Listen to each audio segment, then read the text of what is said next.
basically, I wanted to become a teacher, but then when I went into the classroom, I spent like an entire year with students, and I was going to teach psychology. And then I saw all these kids coming into the classroom every single day, having all these problems about like stress and anxiety and how they're going to, like, work with how they're going to do their exams, and they had like boy trouble or their parents were annoying them, and everything that they talked about was nothing connected to the course that we were teaching them. So when I saw that every day, and I saw how distressed these kids get when they come to school, and there's no strategies, there's nothing to really help them, and then we're standing there as hypocrites teaching them psychology, but we're not really teaching them something that's useful. So then I just decided that I'm not gonna teach, and I'm actually going to do something that's gonna really help them in a real tangible way. When I first came into this entire concept of looking into fears, when I got into this whole research, one of the first things that I looked into, which I saw in the program that I did, was the fact that we have this biological response to fear, okay, which is the normal fight or flight, which we're supposed to have, like, because of survival. So we have that normal response where our heartbeat gets faster, and then we're breathing much faster, and then like we're sweating, and we either want to fight that situation or we want to run away from it. Like, for example, when there were predators, when we were like way back in the times, when there were predators, our body had to react to this, because otherwise we would be killed, or we'd have to fight that situation. So that was the reason fear was in our life. We needed it to survive, and that's why all emotions, which are just 6 of them, are even in like our life. But then what happened is we created this safe world where you don't have like tigers and things roaming around here, so you don't really have anything that's actually there for the purpose of fear.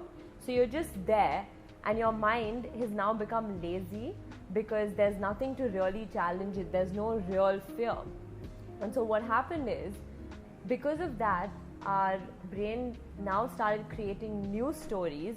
So when we would, let's say we say that we're scared of like public speaking or going out in front of like a crowd, we go up on stage, and our body thinks, our mind, our brain literally thinks that we're in a similar situation to like a tiger attacking.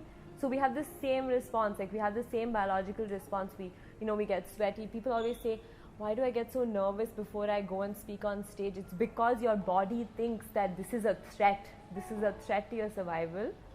And so like when I came across that, I was like, wow, that's insane, because imagine how many times we do that. I don't want to go talk to that guy, I'm just so scared. But you're not scared. Like, is he going to physically harm you? Is he going to do something to damage you? No, he's not. The audience that you're scared of can't physically harm you. They can't, threaten your survival.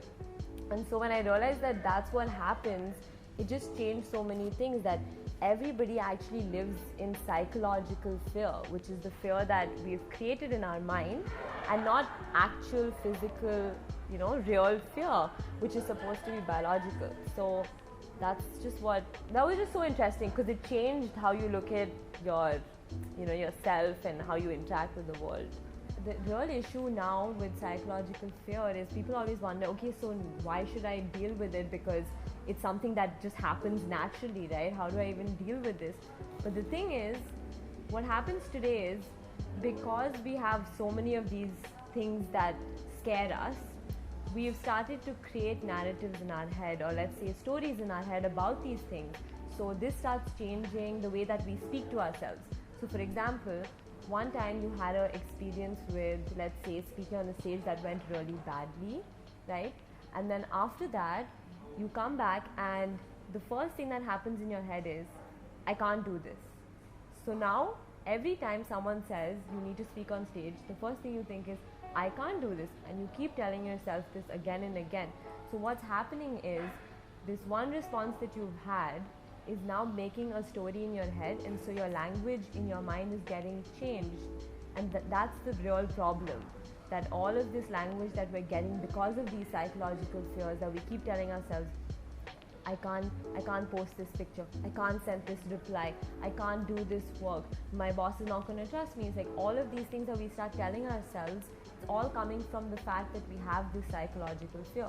And so the real solution to this actually is focusing on improving like these conversations that we have in our head.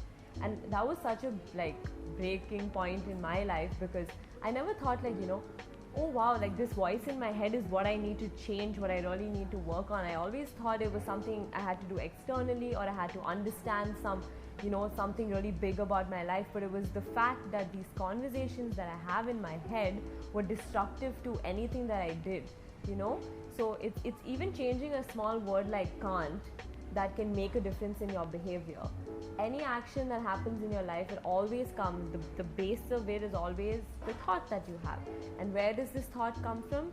The language that you have, So whether you speak English or Hindi or Turkish or, Arabic, that language that you use to describe your experience, to describe your fears, that's the core of everything that I'm basically trying to do today.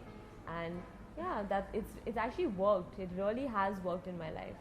So when it comes to the methodology of how you actually deal with this, there's so many. Today self-help is just saturated. Like you see self-help things everywhere. You go into like a bookshop, there are literally rows and rows of self-help books.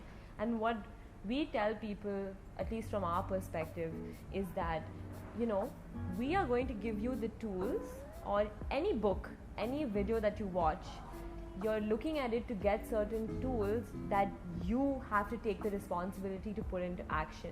So our approach is about basically giving people the tools and the strategies and making them understand the theory, but everything the change that happens in your life, the solutions you find, it's all on you. You have to take that responsibility, and the key is that you have to do it every single day. So let's say I had a course with you for like 12 weeks, After those 12 weeks, what are you doing to change afterwards? Because I'm not going to be there. The video is not going to be there. The self-help book is over, It's for you to implement that. It's kind of like, it's like exercise. You can never stop exercising, You always have to stay fit. You want your mind to stay fit, you have to keep it active.